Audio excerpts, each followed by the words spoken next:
Today, I stand before you to shed light on a prophecy that many have overlooked, a sign that has been ignored by multitudes. We live in times where the signs of the end are evident, where prophecies are unfolding right before our eyes. Yet many remain oblivious. The book of Revelation, a scripture that has faced more scrutiny than any other, has always been a beacon, guiding us through the mysteries of the future.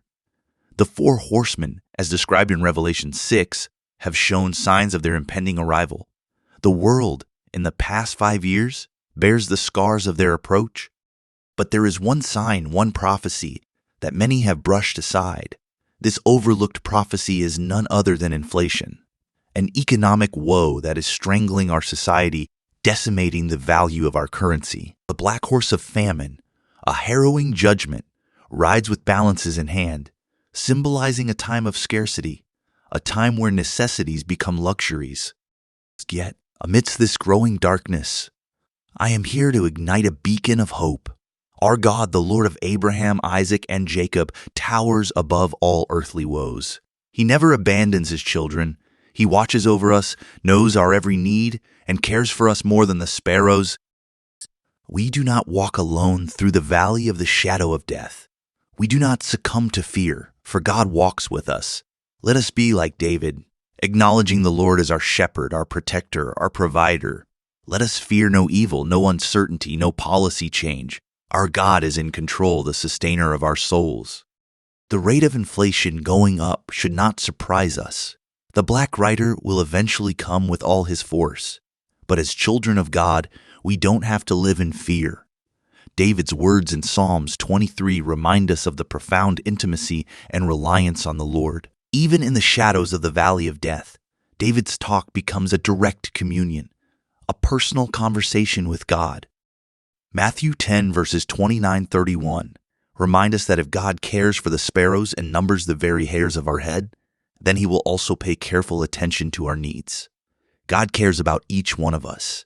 He will not abandon us, regardless of what the government does or what challenges the world presents. It is essential to remember that our faith is not just a beacon in the storm, but our anchor. The world around us may be changing rapidly, with challenges like inflation and other economic woes, but our foundation remains unshaken. The prophecies of Revelation, while foreboding, are not meant to instill fear, but to prepare and strengthen us. They are a testament to the fact that everything is unfolding according to God's divine plan. And while we may be witnesses to the early signs of the four horsemen, we are also recipients of God's unending grace and mercy. It's easy to get lost in the chaos, to be overwhelmed by the news and the rapid changes in our society. But we must rise above the fear, the doubt, and the uncertainty. We must remember that our God is bigger than any challenge we face. He has seen us through trials before, and he will see us through again. Let us not just focus on the challenges, but also on the opportunities. Opportunities to grow in our faith, to strengthen our communities, and to be a light in the darkness. Let us come together united in our faith and our purpose, to support one another and to spread the message of hope. In these trying times, let us be reminded of the words of the Apostle Paul in Romans 8:31. If God is for us, who can be against us? We have the ultimate protector, provider, and guide in our corner. So let us move forward with confidence, with love, and with the unwavering belief that better days are ahead. As we gather here today, we are reminded of the interconnectedness of our global community. The challenges we face, from economic hardships to societal changes, are not isolated events, but part of a larger tapestry that is being woven throughout history. But in every thread of challenge, there is also a thread of opportunity, a chance for us to rise, to evolve, and to come closer to our Creator. The book of Revelation, while filled with imagery and prophecies that can seem daunting, also carries a message of hope. It reminds us that no matter how dark the night, dawn will always break, and as the dawn of a new era approaches, we must be the bearers of light, the harbingers of hope, and the ambassadors of God's love.